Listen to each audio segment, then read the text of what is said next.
some of the time cues were different. Yeah. Some of the in-between transitions, when to go to the on desk, just boring stuff like that. Things backstage that no one's entertained by. when to shoot pre-tapes and how to shoot them. Stuff like that. We're just learning all that basic elementary stuff, you know? Like, I didn't know anything about lighting until, I don't know, a couple months ago. Just time cues after time cues. It's so boring. Yeah. You guys don't care about it. You guys have talked about, we've talked about singles matches, tag titles in AEW. This is a hell of a six-man tag night. Is there any talk about working in a trios title? We don't want to oversaturate the titles. We already got too many titles. Like, once you have that many, it's like... We have one. Yeah, I think that's enough. We officially have one. We're going to keep it pretty... That's what I would do, I think, right? Like, keep it pretty simple. Oh, like, for sure. Yeah. For sure. I mean, there's great six-mans. We don't need titles. But right now, maybe it's a little premature, I think, Guys, we've learned a lot in the last 12 years or so about the effects of CTE, brain injuries. There was a pretty brutal unprotected chair shot tonight. Well, you think it was unprotected. Well, and I'll keep it at that. Fair. But even the visual of it. Is there any process that you guys take in determining? Okay, oh yeah, that was all Cody's idea. I think. I didn't even know what happened, to be honest. All I know is he did get staples. So 12 staples in his hand. I'm going to have to look back, and I'll have a comment on it later. So I don't even know. But I do know that they gimmicked the chair, and it clearly didn't work, right? Because he was bloody. So I don't know, Can you give us a backstory on the Street Fighter look that you decided to go with? Like when it came about? And as soon as we found out we were doing this, we were like thinking, like, what can we do? We have to have some type of video game influence thing. And I think I came up with it, right, in the group chat.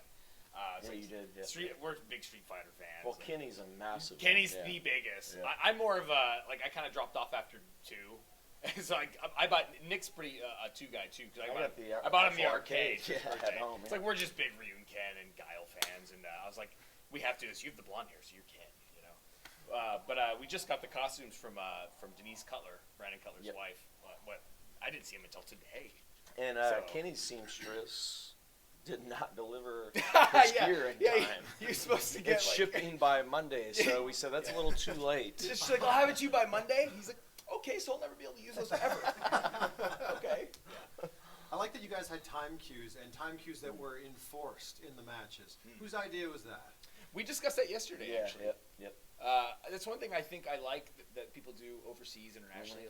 They do that. Yep. I think I don't know why, but it makes it seem more sporty. Yeah. You know what I mean? So I think that might be something we keep. So Fyter Fest is such a cool concept. Is the plan to kind of do one and done type concept shows, or to kind of do annual shows like traditional? This one in particular probably was a one and done. Yeah, I'd imagine. Yeah. I think by a year from now, nobody will remember what Fyter Fest was anyway. So it'd be like an old joke. We're definitely doing Double or Nothing all the time, annually, once a year. That's the plan for this. I don't know. I guess we'll see. Like we're such a baby company now. Like I don't even know if I can give you a straight answer. Like I don't know. We're still trying things out. But the plan. It would be nice to have some annual shows that we can go back to. I would love to go back to Vegas. And do a number a Don 2. Chicago every weekend of either early September or late August where it falls. That's always a fun one. So.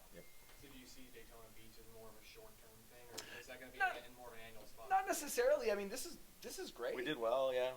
Yeah, I really like this Billy. Nick and I were just reminiscing about how we hadn't been here since 10-10-10, Bound for Glory's TNA show. We wrestled the Motor City Machine Gun in the opening match. And every famous wrestler ever was on that card. If you go back and look at that card, Kurt Angle, Jeff Hardy, and they drew 3,500. We outdrew that. Yeah. So it's wild. It's definitely possible that we could come back. Yeah, and I like this place. It's cool. Like it doesn't seem like it's so overrun and overpopulated. Like I was like, man, it's a beach town in the middle of summer. It's gonna be packed, right? It hasn't been that bad. Like we went to the beach yesterday, and the water was warm, and this place is pretty kick-ass.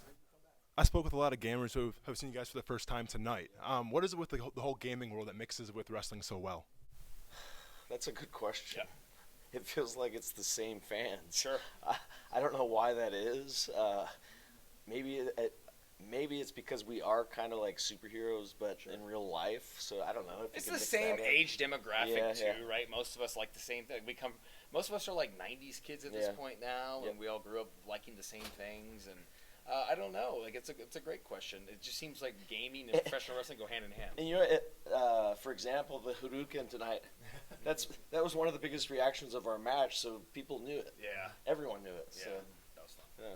The buy-in had a lot more comedic elements, I feel like, than the main show. Yeah. Was that Sure. done intentionally? Well, Yeah, look I at the think show. so. It was a parody of a documentary. I so think that this it whole shouldn't have been serious. right, like this whole thing was like a blow off to the being the elite Yeah. story, and I felt like we have to do that justice. Yeah. Anything we start, we like to finish. So So in 2 weeks we have a very serious show. Yes. That's probably not going to have anything. But I think that was intentional. I think Yeah. it was intentional Yeah. to do the pre-show and have a little bit more comedic stuff, and then when we start the show, we had that great cold open. It was welcome to Fyter Yeah, Fest, and it was exactly. serious business from that point on. Yep.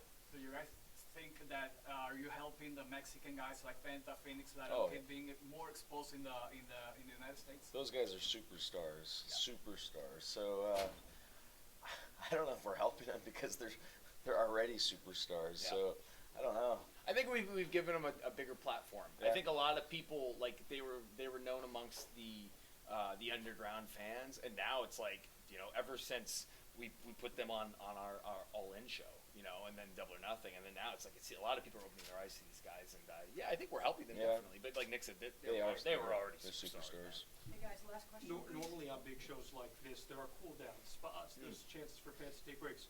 They stayed hot the entire Yeah. night. Yeah. How does that affect how you guys plan out a show from A to B, and Sure. what's your reaction to that? Good question.